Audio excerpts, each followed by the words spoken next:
Beliau lahir di kota Denpasar, menempuh pendidikan S1 di Institut Teknologi Bandung, jurusan Teknik Sipil. Setelah memutuskan untuk mengabdi pada alma mater menjadi dosen, kemudian beliau melanjutkan pendidikan di S2 dan S3 di kota Toulouse, Prancis. Itu sekolah yang sama yang tadi rektor sudah sebutkan ya. Kepakaran beliau di bidang rekayasa struktur dibuktikan dengan peran beliau di masyarakat luas dengan menjadi anggota tim penasehat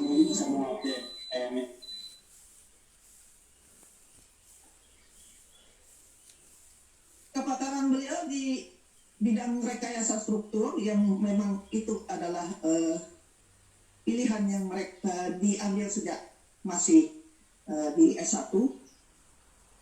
Beliau berperan di tengah masyarakat dengan menjadi anggota tim penasehat konstruksi bangunan TPKB di DKI di dalam grup yang disebut TABG, bidang struktur dan geoteknik. Kemudian di tim TABG ini ada 3 bidang, ada bidang arsitektur, bidang geoteknik, dan bidang elektro, dan beliau mengetuai di bidang strukturnya. Kemudian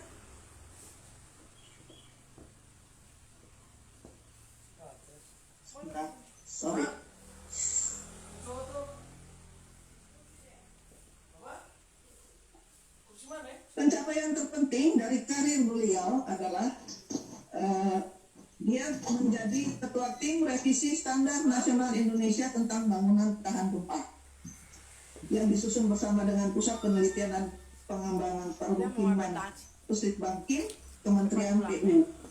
Kemudian disahkan oleh Badan Standar Nasional sebagai SNI 1726 tahun 2012 tentang tata cara perencanaan ketahanan gempa dan struktur bangunan gedung dan non-gedung, dan itu berlaku dan menjadi panduan dalam perencanaan dan perancangan bangunan oleh para pelaku ya, para praktisi pembangunan, khususnya arsitek dan sipil ya. Kepakaran beliau juga tidak diragukan lagi dalam hal kegempaan dengan keterlibatan beliau pada berbagai organisasi profesi baik di tingkat nasional maupun internasional. Hasil penelitian yang cukup banyak, mungkin saya ringkas saja. Sudah banyak hasil yang dipublikasi tentang bangunan dan keandalan terhadap gempa. Baiklah, segera saja kita simak bersama pemaparan materi dari beliau kepada Bapak Profesor Dr. Insinyur Igede Widiatnyana Merati DEA IPU. Waktu dan tempat dipersilakan.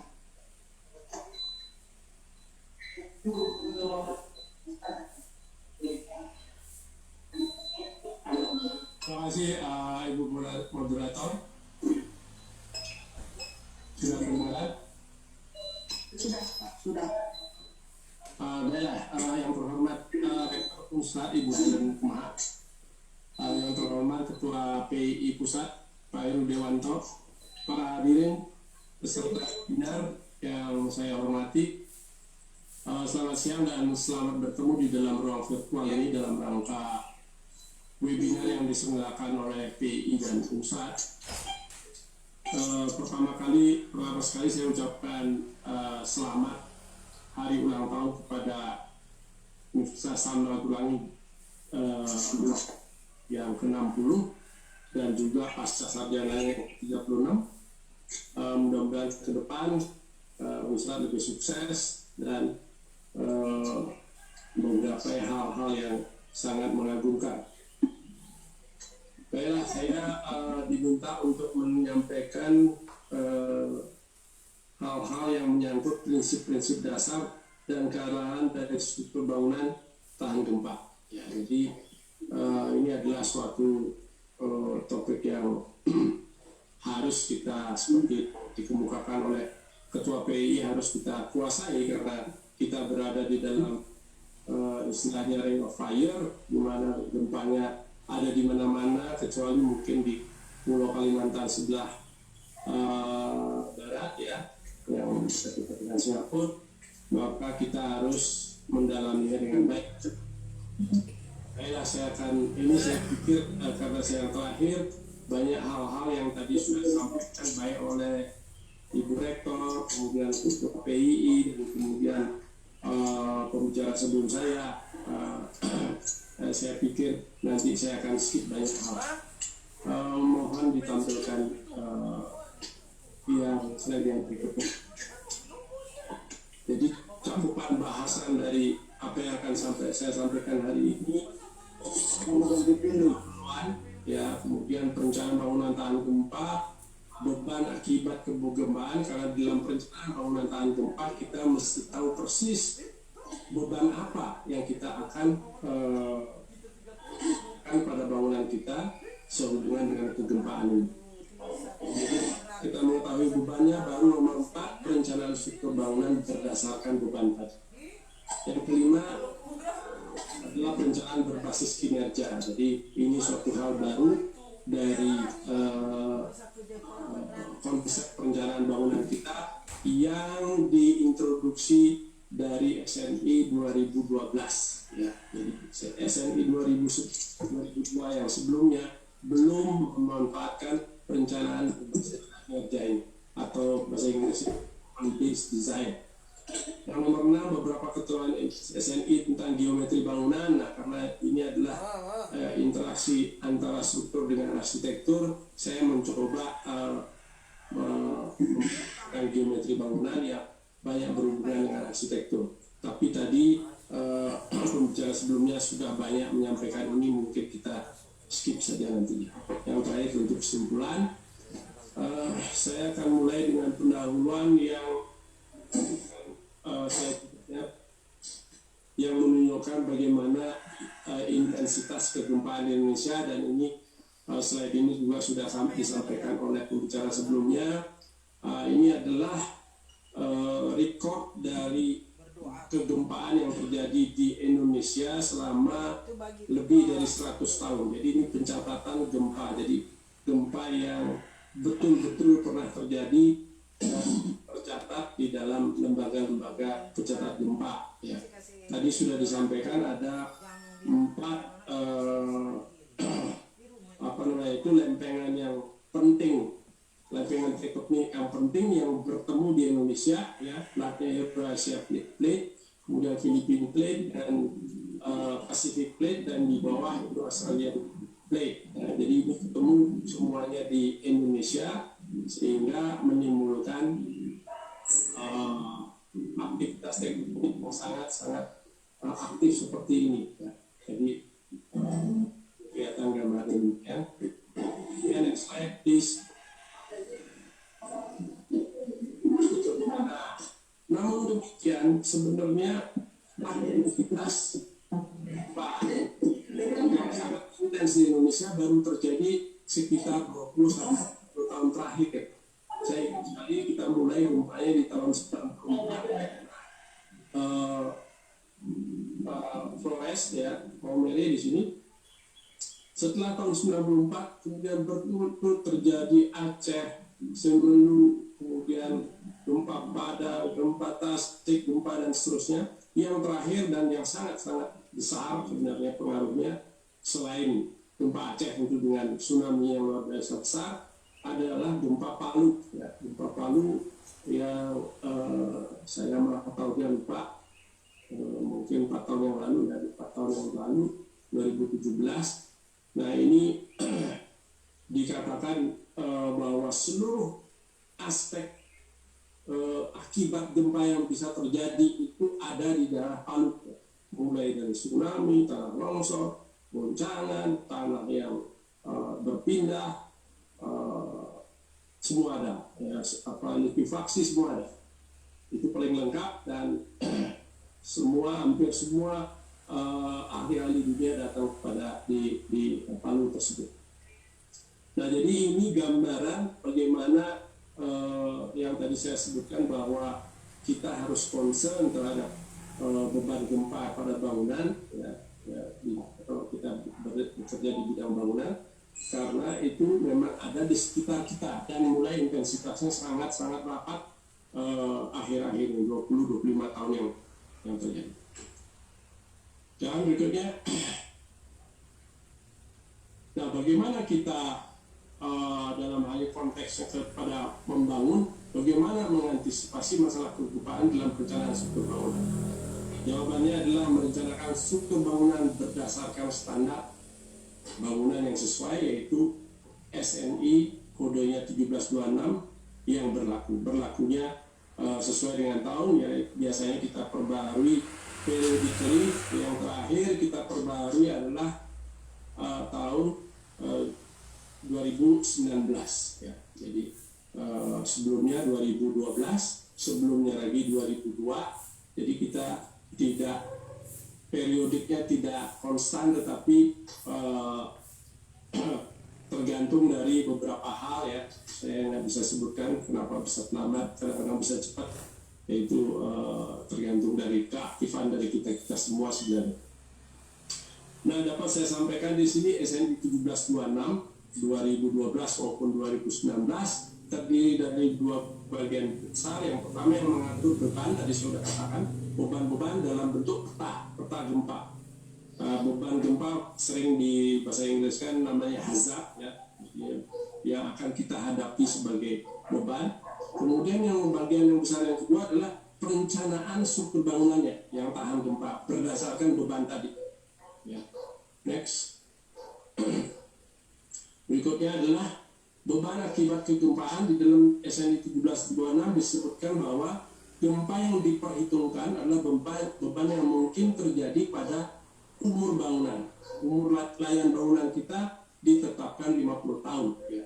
Itu tidak saja di Indonesia, tapi hampir semua universal ya. Di Amerika pun bangunan permanen diharapkan mempunyai umur layan 50 tahun. Yaitu untuk gedung, maaf, bukan bangunan sembarang, gedung ya. Bangunan jembatan biasanya lebih panjang, dam tentu lebih panjang lagi ya. Jadi, tapi bangunan gedung dalam hal ini 50 tahun. Jadi selama umur layan 50 tahun, bangunan kemungkinan akan menerima beban gempa dalam berbagai tingkat intensitas. Jadi sama aja dengan hujan atau angin ya, karena bebannya itu variability-nya sangat tinggi. Tentu kita tidak tahu persisnya bebannya berapa, tapi intensitas dari kegempaan itu dapat kita ukur dengan periode ulang dari besaran-besaran tadi ya. Beban gempa pada bangunan akan berbeda-beda intensitasnya, dihitung besarnya berdasarkan lokasi dan jaraknya terhadap sumber-sumber gempa yang ada.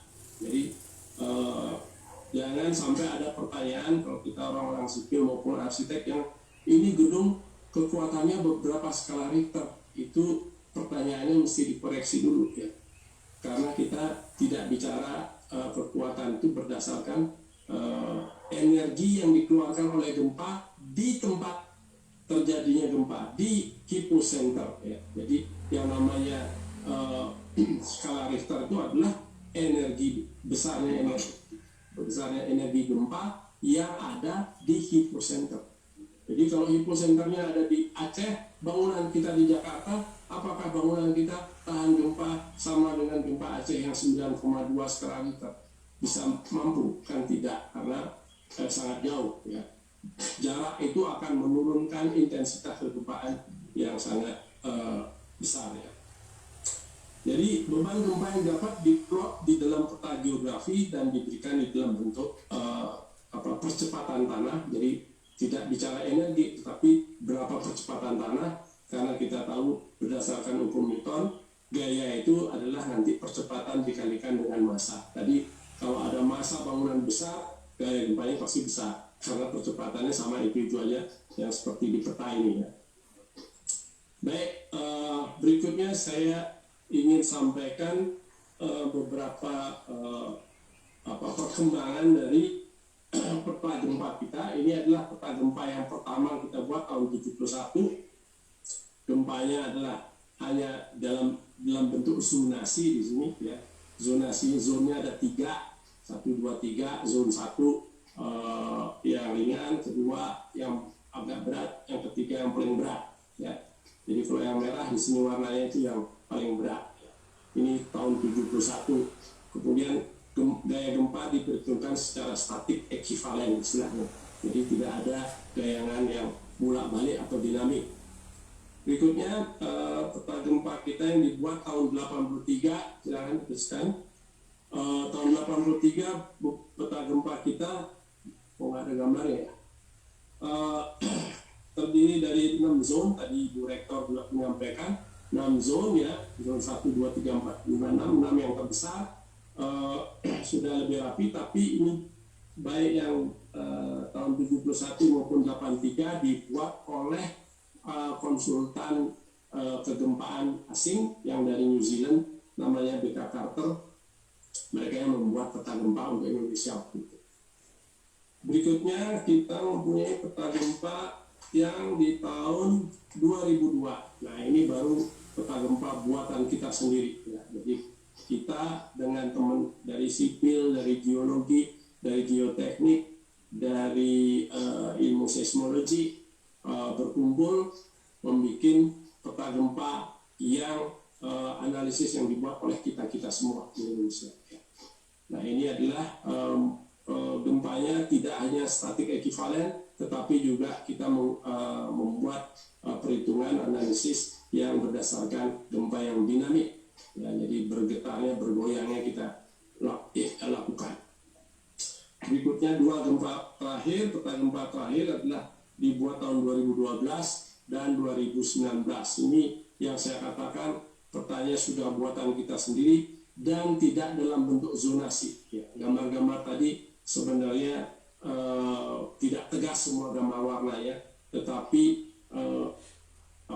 bergradasi dari satu tempat ke tempat lain, dan semua itu sudah dilakukan secara komputer sehingga kita tidak perlu lagi melihat warnanya apa gitu. Kita klik tempatnya, koordinatnya secara spasial, dia akan keluar langsung yang namanya percepatan tanah pada lokasi yang kita klik tadinya.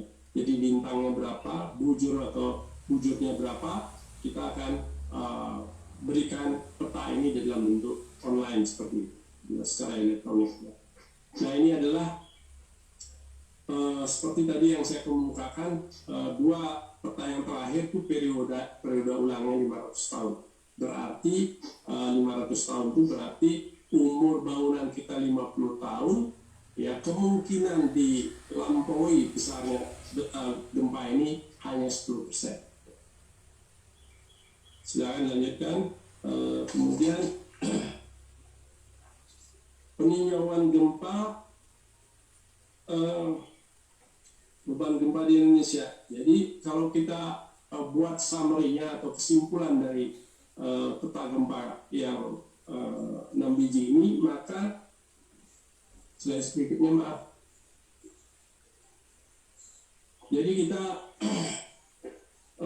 simpulkan bahwa untuk memudahkan pemilihan analisis dan perjalanan bangunan gedung yang dikenai gempa, maka kita membuat tiga tingkatan intensitas, karena variabilitasnya tinggi, jadi 3 tingkatan ini yang penting buat kita. Yang pertama yang kita kategorikan gempa ringan, ini periode ulangnya sekitar 50 tahun ya, 43 sampai 73 tahun. Gempa kuat ini yang dipakai untuk perencanaan desain earthquake, istilahnya periode ulangnya 500 tahun. Tadi saya sudah sampaikan kemungkinan dilampaui 10%. Dan gempa sangat kuat, nah ini yang sangat kuat, periode ulangnya hampir 2500 tahun, ini kemungkinan dilampauinya cuma 2%. Jadi ini adalah nanti intensitas gempa yang digunakan sebagai acuan untuk merencanakan. Coba kita mulai dulu yang layout itu. Bagaimana perencanaan bangunan struktur? Perencanaan struktur. Berikutnya, slide berikutnya please. Jadi perencanaan struktur bangunan, ya tadi semua itu beban ya. Sekarang adalah bagaimana merencanakan struktur berdasarkan beban-beban tadi. Nah, perencanaan struktur bangunan yang dilakukan dengan mengaplikasikan SNI 1326-2019 adalah perencanaan yang didasarkan pada konsep perencanaan berbasis kinerja atau performance based design, disingkatnya bahasa Indonesia PBK, yang berarti bahwa perencanaan yang dilakukan akan disesuaikan dengan target kinerja bangunan yang kita inginkan. Ya. Jadi targetnya dulu, kalau gempa saya sebesar ini, gedung saya seperti apa kinerjanya. Itu harus kita tahu dulu. Nah, supaya memberikan gambaran yang lebih jelas kinerja struktur bangunan yang diharapkan tergambar pada slide berikut, silakan. Nah, jadi ini kalau kita lihat pada absis, ini adalah perpindahan dari ini gedung kita ya, ini gedung kita, kemudian kita misalnya dorong dengan gaya gempa horizontal, maka di sini kita bisa lihat adanya perpindahan titik yang di atap ini yang kita namakan displacement atau perpindahan yang dihubungkan dengan suatu beban. Dalam hal ini base shear ini maksudnya adalah beban gempa yang meningkat sedikit demi sedikit sampai bangunan itu rubuh. Bagaimana perilaku atau kinerja bangunan kita? Kalau bangunan bebannya kecil di daerah basis ini, maka ini gedung kita beroperasional secara normal ya, ini normal. Kemudian kalau bangunan kita dorong lebih besar lagi, kemungkinan ada kerusakan kecil-kecil. Nah, di sini kita sebut kinerjanya immediate occupancy. Apa artinya? Bahwa begitu gempanya selesai yang level ini, kita langsung dapat gunakan lagi gedung ini tanpa ada masalah. Cuma ada retak-retak kecil, mungkin silingnya jatuh, tidak ada struktural yang rusak. Kemudian kalau kita dorong lebih besar lagi, maka status atau kondisi bangunan kita disebut dengan life safety. Secara gedung boleh ada yang rusak-rusak, tetapi kehidupan manusia terjamin, terjaga, life safety. Kemudian didorong lebih keras lagi gempanya, ya. Ini istilahnya collapse prevention. Sudah hampir kolaps tapi masih terjaga, tidak kolaps. Nah, ini adalah kasus yang hampir terakhir. Yang terakhir tentu kalau kita dorong dengan besar sekali maka bangunan kita kolaps. Nah, ini ada 1, 2, 3, 4, 5 kondisi tentu yang menjaga kehidupan kita masih terjamin adalah 4 yang terdepan ini. Kita tidak menginginkan bangunan kita kolaps. Jadi oleh karena itu kita akan menggunakan kinerja-kinerja ini sebagai batasan. Berikutnya gambaran. Nah, ini saya akan jelaskan. Ini adalah gambaran bagaimana tingkat kerusakan dari yang disebut dengan collapse prevention, life safety, immediate occupancy, sama operasional. Ini ada detail-detailnya, bagaimana komponen strukturnya, bagaimana komponen non strukturnya, kerusakannya ada di sini. Lanjut, next. Nah, ini adalah, jadi kalau kita sudah tahu kinerja bangunannya, target kinerjanya apa sebagai kalau kita merencanakan struktur bangunan, targetnya apa? Nah, di sini ada 3 jenis tingkatan kepentingan bangunan.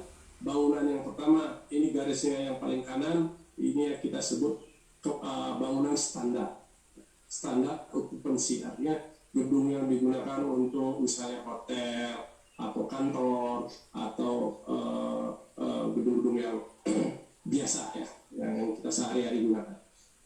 Kemudian yang kedua adalah bangunan yang mempunyai tingkat okupansi yang penting, lumayan penting. Ya, misalnya apa? Misalnya stadion. Ya. Kemudian ada ballroom, kapasitas lebih dari 200 orang.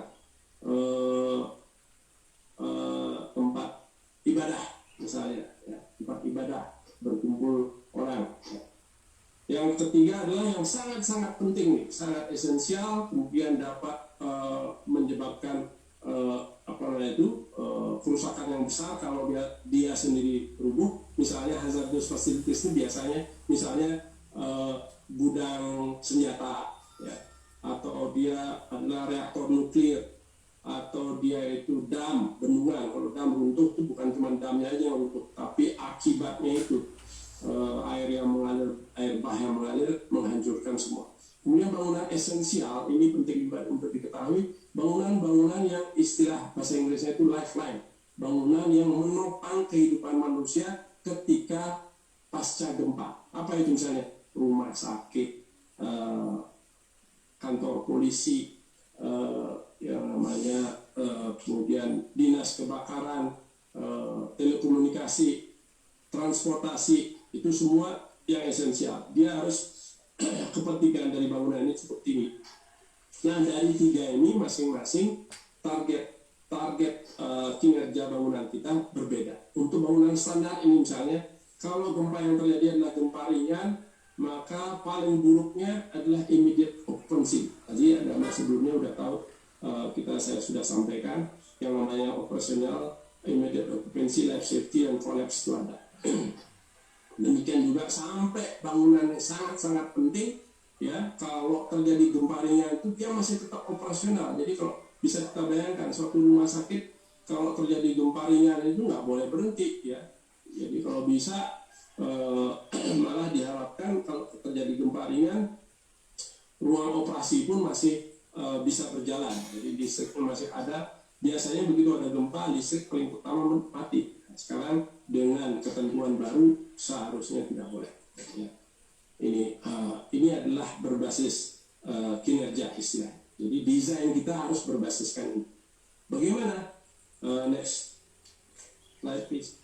Nah, bagaimana merencanakan agar target kinerja bangunan ini dapat tercapai?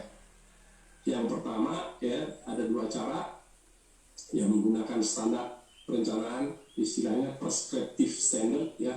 Jadi peraturan atau standar-standar pedoman ini yang berlaku, ya. Untuk Indonesia kita mempunyai SNI 1726, untuk Amerika dia mempunyai ISC 7, IBC, dan seterusnya. Ini adalah pedoman atau standar yang diimpos oleh apakah itu oleh asosiasi profesi ataupun oleh pemerintah. Yang kedua, menggunakan metode lain. Lumayan banyak, salah satunya yang sering sudah dipakai adalah yang diusulkan oleh asosiasi namanya CTBUH, Council on Tall Building and Urban Habitat. Ini pusatnya di Chicago, di Amerika. Chicago apa Los Angeles, atau ada dua tempat ini. Nah, yang saya ingin sampaikan adalah yang pertama saja karena ini menyangkut yang kehidupan kita sehari-hari. Next please. Perencanaan berbasis kinerja menurut SNI 1726, dasar pemikirannya adalah perencanaan bangunan seharusnya dilakukan oleh insinyur dengan pengetahuan rata-rata standar. Artinya, dan dengan menggunakan alat-alat bantu analisis seperti software yang relatif mudah dan umum dipakai. Ya, ini tujuannya, dasar pemikirannya adalah konsekuensinya kita harus menghindari penggunaan model perilaku analisis yang sulit, sehingga perlu dibuatkan penyederhanaan. Tadi misalnya kita gempa statik ekivalen, kalau gedungnya cuma 2 lantai, buat apa kita melakukan analisis gempa secara dinamik sampai misalnya time history, nggak perlu. Ya. Ini penyederhanaan. Kemudian ada tabulasi perilaku struktur berdasarkan tentu saja hasil-hasil pengujian, pembatasan sehingga dengan mengaplikasikan ketentuan-ketentuan yang tercantum dalam buku standar diharapkan target kinerja struktur dapat tercapai dengan akurasi dan biaya yang ekonomis. Ini adalah konsekuensi dan dasar pemikiran dari suatu standar. Silakan berikutnya. Langkah-langkahnya, nah ini saya tidak ceritakan detailnya, saya cuma menceritakan langkah-langkahnya saja. Analisis yang dilakukan itu adalah satu step aja, satu langkah, yaitu kita tahu tadi ada 3 batasan kinerja kan, kinerja pada saat gempa ringan, gempa menengah atau gempa kuat, dan gempa sangat kuat. Ya. Jadi sebenarnya 3 target kinerjanya, tapi di dalam SNI 1726 3 target itu sekaligus bisa dilakukan dengan 1 kali perhitungan, yaitu berdasarkan gempa dengan periode ulang 500 tahun yang disebut dengan design earthquake. Akan tetapi struktur dimodelkan dalam kondisi elastik, yaitu dengan cara memodifikasi atau mereduksi besaran beban desain tadi, ya, gempa kuat ini dengan suatu besaran R yang nilainya tergantung dari sistem penahan gaya gempa yang dipilih. Nah, ini udah mulai sangat teknis, ya, jadi kita harus bicara di dalam ruang kuliah misalnya. Gaya-gaya dalam dan hasil analisis ini digunakan untuk merancang seluruh elemen struktur dengan mengikuti ketentuan-ketentuan dalam SNI. Jadi merancangnya misalnya tulangannya, kalau dia beton bertulang tulangannya berapa, kemudian lendutannya maksimum berapa, itu semua dihitung dengan ketentuan ketentuan yang ada di dalam SN. Jika ketentuan SN ini seluruhnya dipenuhi dengan seksama, maka hasil rancangan ini dijamin dapat memenuhi target kinerja bangunan yang direncanakan yang sudah ditentukan tadi. Berikutnya, nah ini yang saya akan kurang sekali bicara karena sudah banyak disinggung oleh Pak pembicara sebelumnya, yaitu beberapa ketentuan SNI tentang geometri. Kenapa geometri? Ini karena berkaitan dengan arsitektur. Arsitektur biasanya interaksi dengan struktur, tentu hal-hal yang berhubungan dengan geometri bangunan dan hal-hal yang berhubungan dengan non struktural istilahnya, apakah itu ceiling, cladding, ornamen dan sebagainya. Tapi yang nomor satu lebih penting kita bicarakan karena ini tadi sudah dibahas oleh pembicara sebelumnya. Silakan Pak berikutnya. Jadi mengenai geometri bangunan tahan gempa itu diharapkan pertama simetris dalam tapak atau denah ya. Simetris itu berarti kalau kita mengatakan simetris itu dia mempunyai dua sumbu utama yang tegak lurus satu sama lain. Yaitu bentuk-bentuk apa yang seperti itu? Ya paling gampang adalah tapaknya atau denahnya lingkaran. Itu simetris sekali, banyak arah simetris ya. Segi empat, ya paling enggak dia mempunyai dua sumbu simetris yang tegak lurus dan banyak penampang-penampang yang kita bisa bentuknya simetris ya, tidak saya sebutkan bisa namanya. Kemudian yang kedua beraturan, tadi juga sudah istilah Inggrisnya ini regular ya, beraturan. Nanti ada irregularity, ketidakberaturan.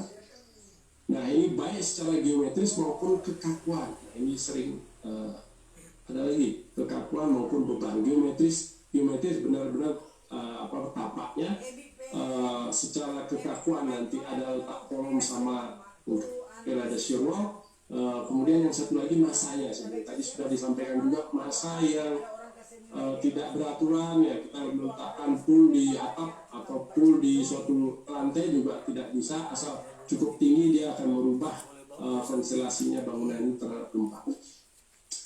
Yang kedua selain bentuk tadi menerus ya, jadi apapun elemen strukturnya, apakah itu balok, apakah itu kolom, apakah itu shear wall, dia harus menerus. Jadi jangan diputus kemudian dipindahkan ke posisi lain diteruskan lagi, itu tidak bisa.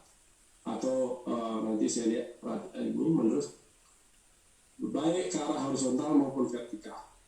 Kemudian yang terakhir adalah kompak. Jadi kalau bangunan itu tanpa tonjolan atau coakan itu jauh lebih bagus daripada kalau dia menonjol banyak kuping-kupingnya, banyak cabang-cabangnya ya. Misalnya bangunan yang berbentuk H itu tidak bagus, berbentuk T juga tidak bagus ya. Kalau bisa tetap kompak. Ketidakberaturan geometri gedung akan meningkatkan gaya gempa yang menimbulkan peningkatan biaya. Tadi juga udah banyak disinggung dari segi arsitektur juga demikian ya. Jadi bangunan yang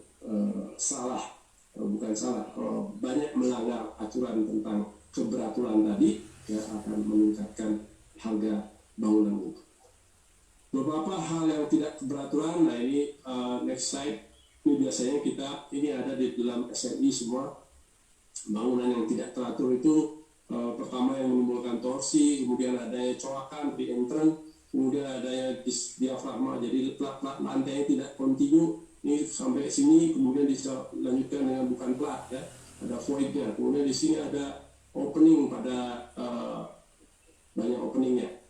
Atau yang berikutnya adalah ini gambaran shear wall dari bawah, ini adalah denah, ada shear wall yang di bawah, ini shear wall yang di atas tidak dalam satu kontinuitas sehingga tidak bagus. Kemudian ini ada istilahnya non paralel penahan gaya horizontal. Penahan gaya horizontal ya di sini shear wall ataupun kolom ini tidak paralel tepatnya. Nah, ini juga menimbulkan ini adalah ketidakberaturan atau irregularity pada arah horizontal. Yang berikutnya adanya irregularity pada arah vertikal. Silakan. Ini berikutnya. Nah ini ya tadi sudah juga dikatakan ada soft story ya. Ini juga ini kemudian ada masa yang berlebihan pada lantai-lantai tertentu. Ya, apalagi di atap ini di tengah aja ada ketentuan-ketentuannya supaya tidak diinikan. Jadi setiap hal yang tidak memenuhi hal yang disebut dengan reguler atau yang namanya beraturan akan perlu diperkuat. Begitu perlu diperkuat, maka saya memerlukan ekstra biaya, ya kan? Jadi ekstra biaya sehingga menyebabkan bangunan irregular itu menjadi jauh lebih mahal daripada yang reguler. Jadi oleh karena itu tadi sudah diimbau oleh pembicara sebelumnya bahwa bangunan irregular itu agar kita hindari. Demikianlah hal-hal yang bisa saya sampaikan. Yang terakhir sekarang kesimpulan perencanaan struktur bangunan tahan gempa diatur dalam satu standar perencanaan yang mengacu pada SNI 1726 ya, beserta beberapa SNI yang menjadi keterkaitannya. Jadi SNI yang lain adalah SNI beton atau SNI baja atau SNI kayu yang akan mengatur detail dari bangunan tahan gempa ini dalam konstruksi baja, beton maupun kayu. Standar ini, SNI 1726 menggunakan konsep perencanaan berbasis kinerja, sehingga kondisi dan tingkat kerusakan bangunan dapat diprediksi jika bangunan kita menerima beban gempa terjadi selama umur layarnya. Hal ini memudahkan baik dalam rangka perencanaan maupun tindakan retrofit pada saat pasca gempa. Dengan menerapkan ketentuan-ketentuan SNI secara benar dalam perencanaan bangunan, diharapkan struktur bangunan akan berfungsi selama 50 tahun dengan kemungkinan kegagalan hanya 1%. Ya, itulah yang saya sampaikan, dapat saya sampaikan. Kalau ada pertanyaan nanti kita diskusi. Kalau belum selesai juga nanti kita bisa secara japri ya diteruskan. Terima kasih atas